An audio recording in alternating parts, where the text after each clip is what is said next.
USS Rochester CA-124. Class and type was an Oregon City class heavy cruiser. She had a displacement of 13,700 tons, a length of 674 feet and 11 inches, a beam of 70 feet and 10 inches, a draft of 20 feet and 7 inches, her speed 33 knots, and a complement of 1,142 officers and enlisted. Her armament consisted of 9 8-inch 55 caliber guns, 12 5-inch 38 caliber guns, 48 40mm guns, and 20 20mm guns. She also carried 4 aircraft aboard. The third USS Rochester CA-124 was an Oregon City class heavy cruiser, and she was laid down 29th of May 1944 by Bethlehem Steel Company, Quincy, Massachusetts. Launched 28th of August 1945. Sponsored by Miss M. Herbert Eisenhart, wife of the president of Bosch and Lomb Optical Company, Rochester, New York, and commissioned 20th of December 1946 at the Boston Navy Yard. Rochester departed Provincetown, Massachusetts, 22nd of February 1947 for shakedown out of Guantanamo Bay, Cuba. By the end of April, she was at Philadelphia, ready to commence 9 extended Naval Reserve training cruises, which took her north to Casco Bay and south to the Caribbean. During the 1940s, upon completion of her 9th Reserve training cruise in the second week of January 1948, Rochester prepared for Mediterranean service. Departing Philadelphia the 20th of February, she arrived at Gibraltar the 1st of March and became flagship for Admiral Forrest Sherman, commander of 6th Fleet. In addition to calling at several ports, the cruiser raided out the events of the Palestinian crisis at Suda Bay on the northern coast of Crete. She completed her tour 14th of June. Admiral Sherman shifted his flag to light cruiser Fargo CL-106, and Rochester departed for Philadelphia the 15th, arriving the 27th of June. Rochester then resumed reserve training duty, making cruises to Bermuda, to New Brunswick, and to Jamaica. After shore bombardment exercises at Bloodsworth Island in early October 1948, Rochester reported to the South Boston Naval Shipyard for her first overhaul, which included removal of her catapults and conversion of her aviation section from seaplanes to helicopters. Her new aviation detachment consisted of 4 Sikorsky HO-3S-1 utility helicopters. She then operated in the Caribbean and along the North Atlantic coast until she stood out from Narragansett Bay on 5th of January 1950 and steamed for the West Coast and a new home port, Long Beach, California. In her transfer to the Pacific in April 1950, Rochester departed Long Beach for the South Pacific after calling at Pearl Harbor. She embarked Admiral Arthur Radford, Commander-in-Chief, Pacific Fleet, for a tour of the U.S. Trust Territories. Upon completion of this tour, Vice Admiral Arthur Struble, Commander of the 7th Fleet, was received on board at Guam. Rochester then set course for the Philippine Islands. During her Korean War service, she was at Sangley Point, Philippine Islands, when President Truman ordered the 7th Fleet into action, and was operating with Carrier Task Force 77 on the morning of 3rd July 1950, when the first UN air raids against North Korean forces were launched. On 18th and 19th July 1950, Rochester supported landings on Pohong-dong by the Army's 1st Cavalry Division. She continued to serve with Task Force 77 until 25th of August 1950. Vice Admiral Struble's flagship, commanded by Captain Edward Woodyard, Rochester's guns provide support for the troops that landed at Incheon on 13th of September and the operation that prompted General MacArthur's proud signal that, quote, "the Navy and Marines have never shone more brightly than this morning," end quote.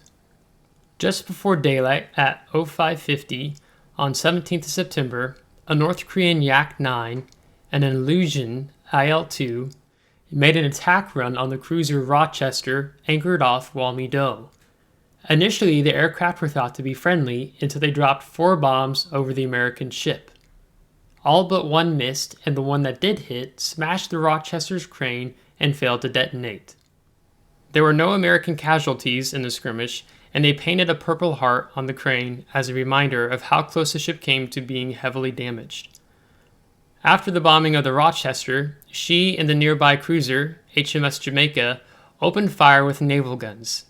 The North Korean IL-2 then strafed the British cruiser, resulting in 1 sailor killed and 2 wounded. At about the same time, shots from the Jamaica hit the IL-2 and it crashed into the water. It became the first and only shoot-down of an attacking plane with naval gunfire in the Korean War. The Yak-9 fled after losing its partner.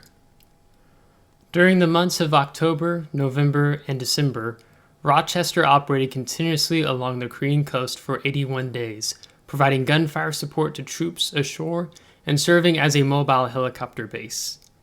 Helicopters were kept aloft constantly to aid the minesweepers in opening up the ports of Changjeon, Koji, Wonsan, Hungnam, and Songjin.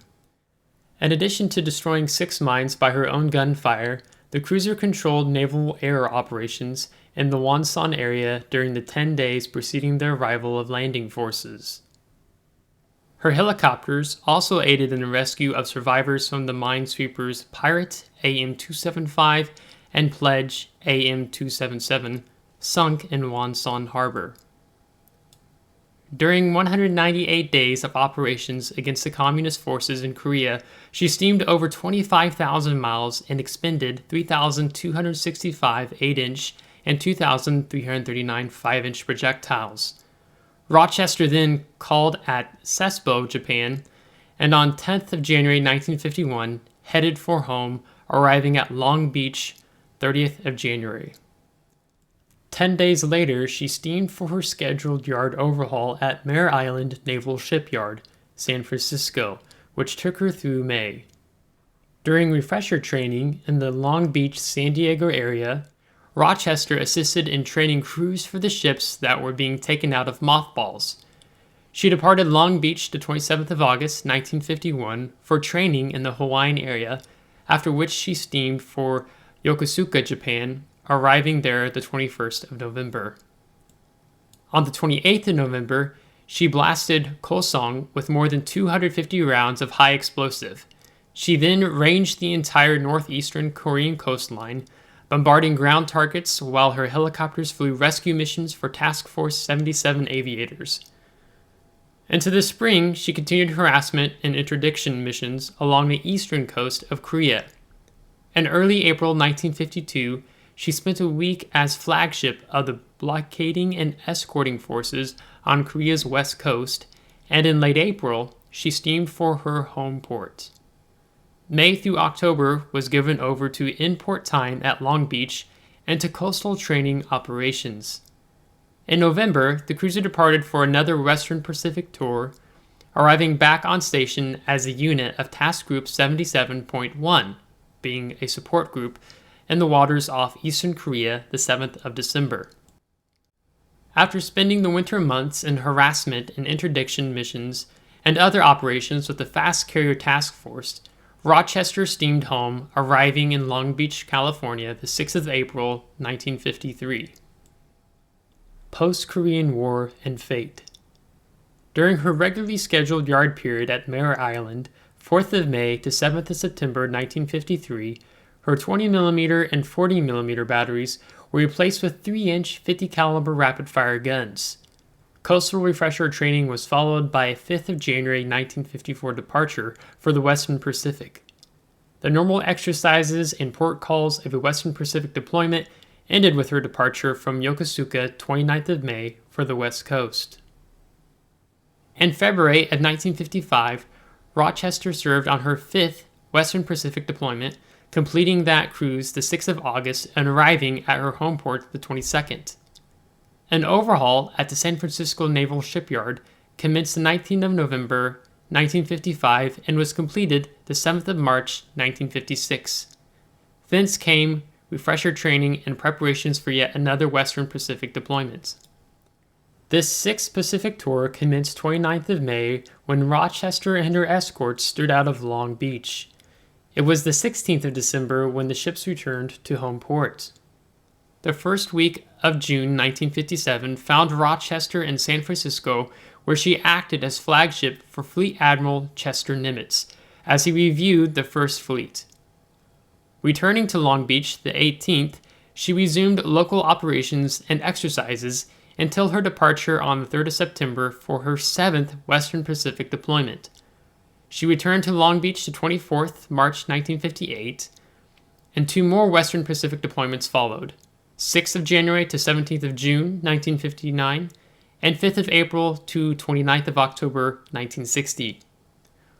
While planning was in place to convert her into the Albany-class guided missile cruiser CG-13, funds were not appropriated and Rochester was ordered to report to the commander, Bremerton Group, Pacific Reserve Fleet, on the 15th of April 1961 for inactivation. She departed Long Beach the 12th of April and reported to the Puget Sound Naval Shipyard, and she was placed out of commission in reserve 15th of August 1961. She remained at Bremerton until struck from the Navy list on the 1st of October 1973 and sold to Zadell Explorations, Portland, Oregon on the 31st of July 1974 and scrapped. Her awards consisted of the following: World War II Victory Medal, Combat Action Ribbon, Republic of Korea Presidential Union Citation, Navy Occupation Service Medal with Europe Clasp, National Defense Service Medal, Korean Service Medal with 6 awards, Korean War Service Medal, and the United Nations Service Medal.